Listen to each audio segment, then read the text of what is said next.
ټیک شو چې کله ته داسې طواف کې چې د کوم طواف نه وروسته سي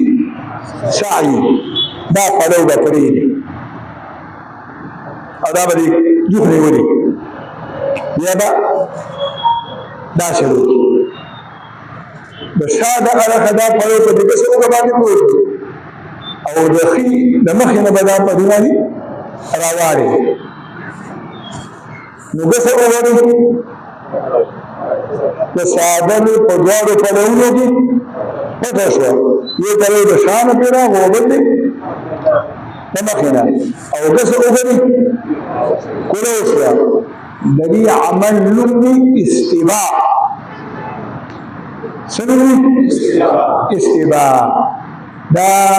سنت دی سنت څه دی یو مثلا او دا په هر طواف کې نه دی هغه طواف کې چې د کوم طواف وروسته سعی کول او دې مدا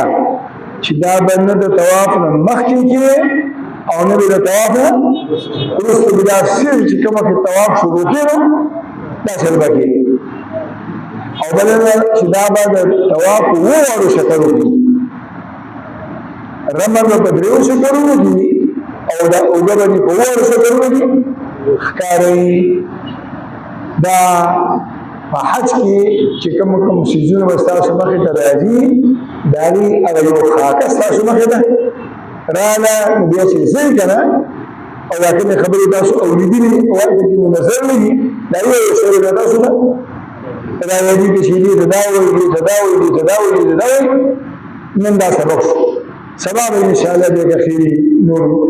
تفصیل وکړو الله پاک دې خبر باندې ما ته